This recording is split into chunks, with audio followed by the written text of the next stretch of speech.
hin fahamanii fi miti asirratti fakkeenya isin kan akka isaan fahaman isaan yeroo masjida ijaaran minaaraa itti ni godhan moo godhan ni godhan yoo ati gaafatti rasuulaatu alayhi salaatu wassalaam minaaraa kana godhe yoo jettee maas hin jedhan lakkii jedhan abubakri godhe lakkii jedhan umartu godhe lakkii jedhan uthmaantu godhe lakkii jedhan aliyyi godhe lakkii jedhan sahaabaa godhe lakkii jedhan kanaafuu wanti kun ni baqqaamuun baqqaa'us hin jedhan amma dheefa eegalalaan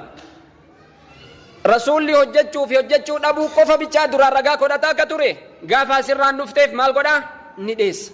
tahullee haadhihi almasaalihu almursalaa siin jedha maal jechuu masaalihu almursalaa jechuun waan faayidaa muslimtootaa qabu jechuu maal rasuulli waan faayidaa muslimtootaa qabuun karaasisne hin wallaalanii waan quraana kana keessa hafee jira quraanni waa hundaa ibsee hin jiru waan hadiis ergamaa rabbi irraa alayhi salaatu wassalaam hafee jira اليوم أكملت لكم دينكم جتشون جدامي هنجرو أكملت مصالح المرسلات أنا رسول الله قال سوبر دبل إذن جتش كانوا يتفيد مال بربادني فقط عوام مكانا دوران دوار رسول إنه جتشون إنتو جتش جدوا فازيس نوان تيف أكمل جلابان جتشون مال بواتا أقول مكوف مالي وندسان مصالح المرسلة مالي جرين ديسان قوتونو ديبيني يروان إسان رقاق ورطاني مولد التنارا مقوانت ديبيني رسول لنقوني نما جداني أسمر رقان سلاسة رمجو قبل توري لكن إسان kana ni hubatanii jechuun sii galaa sirra wanti isaan barbaadan kana nu hubatan osoo hin tahin ilma namaa kana wallaalatu irra hedduudha waan taheef akkamittiin nama jidduutti waan kana foteessina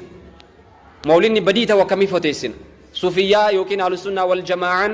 warra badii ta'u akkamii foteessina waan jedhu nama jidduutti qopheessuuf jecha bid'aa jedhu kana akka hin taanetti namoota kana haffaziisanii jiran jechuudha sababa saniif idan nuti deddeebinee bid'aa maali waan jedhu yoo namaa galchite adeeda nama kana fahamsiistuun nama kana karaa isaan dukkana godhanii qulfii itti godhan san qulfii irraa banaa deemtaa jechuudha sababa saniif jecha bid'aa jedhu ibsuu irraa dheessuu hin qabnu mawlinni bid'aa mitii akkasii miti akka deemu bid'aa jechuun hiikaa isaa irratti eega walii galle na wajjin jirtanii bid'aa jechuu irratti hiikaa isii irratti yoo walii galle hiikaa bid'aa kenname san jala seennan bid'ama jennaan san boodaas deebinee hukmiitti deebina haala kanatti yoo hojjetame hukmii halaala godhamu jala seenamoo ka harama jala seenama jedhameetuma deemam maaliif wanni barbaadamu haqa malee namicha cal'isiisuu miti na wajjin jiraadha